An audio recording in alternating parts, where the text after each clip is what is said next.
پھر دن ہوا پرانی رات کا، کرے سو شکر ہم خدا کی ذات کا، خدا کی ذات کا نیا پھر دن ہوا۔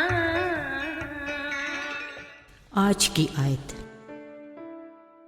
اس واسطے تم خدا کے سب ہتھیار باندھ لو تاکہ برے دن میں مقابلہ کر سکو اور سب کاموں کو انجام دے کر قائم رہ سکو۔ افسیوں 6 باب 13 آیت۔ عزیزو، جب ہم کبھی کسی بھی جنگ کا ذکر کرتے ہیں تو ہمارے ذہن میں تباہ کاریوں کی خوفناک صورتیں سر اٹھا کر ہمارے دل کو ملال کر دیتی ہیں۔ آباد شہر تباہ، نسل انسانی فنا، کاروبار زندگی ختم اور نہ جانے کیا کیا۔ اس خوفناک حالت کو صرف محسوس کیا جا سکتا ہے، الفاظ بیان نہیں کر سکتے۔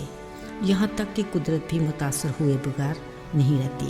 اس میں تو کوئی دو رائے نہیں کہ دنیا میں بہرحال 2 مخالف قوتیں تو موجود ہوتی ہیں جو ہر پل ایک دوسرے کے ساتھ نبرد آزما رہتی ہیں۔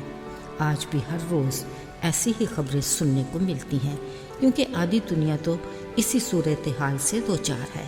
یہ سب کچھ اس گناہ کی بدولت ہوا جو ابلیس کے سبب آدم اور حوا کے ذریعے دنیا میں وارد ہوا۔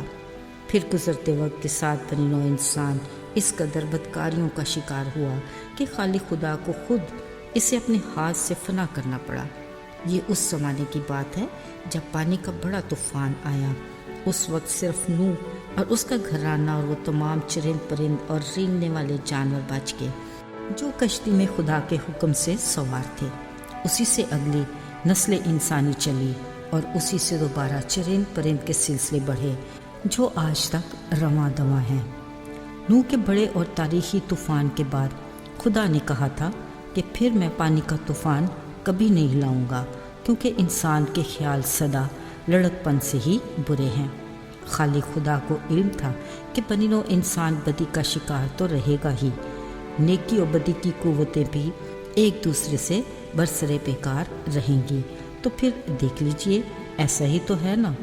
عزیزو، بطور مسیحی ہم بھی ہر پل جنگ کی حالت میں رہتے ہیں، مگر ہماری جنگ خون اور گوشت سے نہیں بلکہ اس دنیا کی تاریکی کے حاکموں اور شرارت کی ان روحانی فوجوں سے ہے جو آسمانی مقاموں میں ہیں۔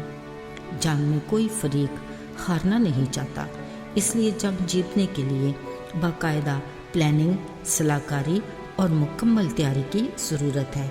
ہمیں خود کو روحانی ہتھیاروں سے لیس کرنا ہے، یعنی سچائی سے کمر کس کر، راست بازی کا بکتر، پاؤں میں صلح کی خوشخبری کی تیاری کے جوتے، ایمان کے سپر، نجات کا خود اور روح کی تلوار جو خدا کا کلام ہے، اور روح میں دعا اور منت کرتے رہنا ہے۔ عزیزو، یہ ابلیسی قوتیں انسانی صورت ہی میں ہم سے جنگ کرتی ہیں۔ سچائی، راست بازی، صلح اور نجات وہ حفاظتی ہتھیار ہیں جو ہمیں دشمن سے بچاتے ہیں، مگر روح کی تلوار جو خدا کا کلام ہے، اس سے ہم اپنے دشمن پر حملہ آور ہوتے ہیں۔ عزیزو، ہمارے لیے سب سے مؤثر ہتھیار بھی یہی ہے جس کی بدولت ہم اپنے دشمن پر غالب آ سکتے ہیں۔ ایمان کا ہتھیار وہ ڈھال ہے جس کی بدولت ہم شیطان کے حملے سے خود کو بچا سکتے ہیں، اور دعا وہ قوت ہے جو ہمیں فتح مند بناتی ہے۔ خیال رہے، ہمارا دشمن ابلیس نہایت چالاکی اور مہارت سے نہ صرف ہم پر بیرونی بلکہ اندرونی حملے بھی کرتا ہے، یعنی ہماری سوچ اور خیال کو بھی اپنی مرضی کے تابع کرتا ہے۔ اس لیے ہمیں ایمان میں مضبوط، کلام میں مکمل طور پر باخبر اور دعا میں مشغول رہنا ہے۔ ابلیس کلام ہی کے ذریعے ہم پر حملہ آور ہوتا ہے، اس لیے ہمیں کلام سے ہی اسے زیر کرنا ہے۔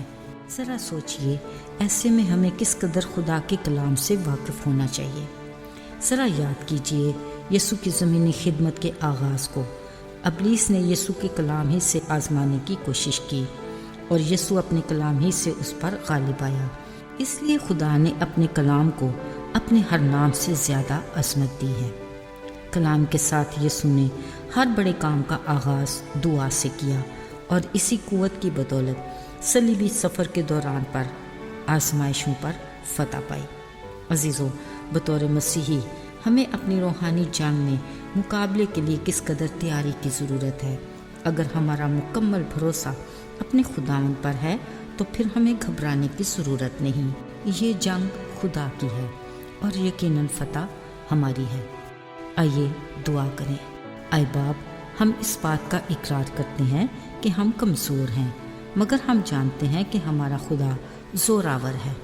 ہمیں اپنے دشمن ابلیس کا مقابلہ کرنے کے لیے قوت دے، ہمیں ایمان کی مضبوطی اور اپنے کلام سے آگاہی اور ہر وقت دعا میں جاگتے رہنے کا فضل دے۔